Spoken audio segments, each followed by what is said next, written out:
Hello guys! So for today's video nga, nandito tayo ngayon sa China, particularly sa Shanghai, para sa isang 32 hours na layover. Bali, pagkaland nga, is inaya ako ng isa sa aking mga kalipad na kumain at gumala. Bali guys, napagdesisyonan pala namin na kumain dito sa Haidilao, na kilala sa buong Shanghai, maging sa buong China. Bali guys, pwede ka nga mag-customize ng soup base at mga sauces dito. Kilala rin sila sa masarap at sariwang hot pot ingredients, gaya ng fresh beef, seafood, handmade shrimp paste at noodles. Grabe guys, hindi ko nga na-expect na masarap pala ito. Hindi kasi ako fan ng mga hot pot, pero nung natikman ko nga ito, ay okay nga sa panglasa ko. Bagay na bagay din sa malamig na panahon. Kilala rin pala ang Haidilao sa kanilang napakagandang customer service. Mababait at maalaga nga ang mga staff nung nagpunta kami rito. Sila pa nga yung mga naghahalo at naglalagay ng mga karne. Bukod nga pala dyan, nagbibigay nga pala sila ng apron para ka hindi mamantsahan ang iyong mga damit habang kumakain. Bibigay din sila ng mga pamusod o hair tie at maging ng refreshing towel para pamuna sa mga kamay habang naghihintay. Kilala rin pala sila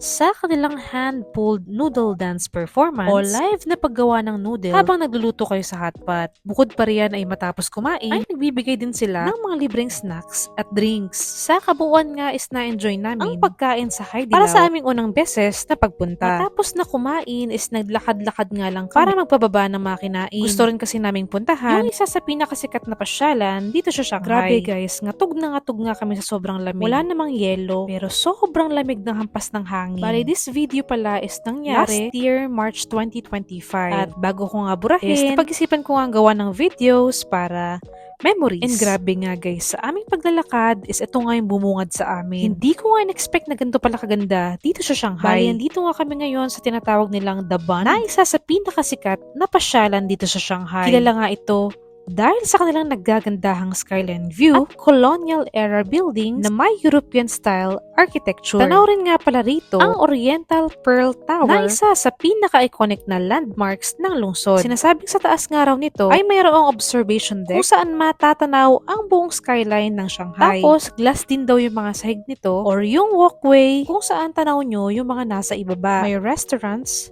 museum, at rotating restaurants din sa loob. Sinasabing isang araw ito sa pinaka-pinupuntahang tourist attraction dito sa Shanghai. Hindi na nga kami nagkaroon ng chance na pumunta dyan sa loob dahil nga sa timings ng pag-arrive namin. Sobrang kapal din pala ng fog kaya hindi nga namin makita yung pinakadulo ng tower na ito. Pero grabe talaga at hindi ko nga na-expect na maganda pala dito sa Shanghai. At masasabi ko nga worth it na balikan, hindi lang for layover, kundi pati bakasyon na rin. Isa nga sa gusto kong balikan sa susunod ay ang pagpunta sa tinaguriang happiest place on Earth na walang iba kundi ang Shanghai Disneyland. Bukod pa riyan is gusto ko rin tikman sa susunod na aking pagpunta ay yung mga legit na Xiaolongbao, street foods, at mga sikat na hotpot place. Ang Shanghai ay isa sa pinakamalaki at pinakasikat na lungsod sa China. Isa rin ito sa may pinaka-busy na ports at commercial cities sa mundo. So matapos nga namin mag-picture at kumuha ng videos, ay pumukaw nga sa aming mga mata itong shop na ito. Hindi ko nga alam kung paano ito basahin ng tama. Pero sa pagkakatanda ko nga, is pwede mo ma-personalize yung mga hand cream na gusto mo base sa iyong date of birth. Dahil nga sa maraming napamili yung binigyan siya ng extra para makakuha ng free items dyan sa claw machine. Pero dahil nga hindi makagrip yung claw, hindi kami nakakuha. Matapos niya is nagpunta rin kami sa bilihan ng mga candies, lalo na ng White Rabbit. Tapos doon ko lang napagtanto na napakarami pa palang flavors nun.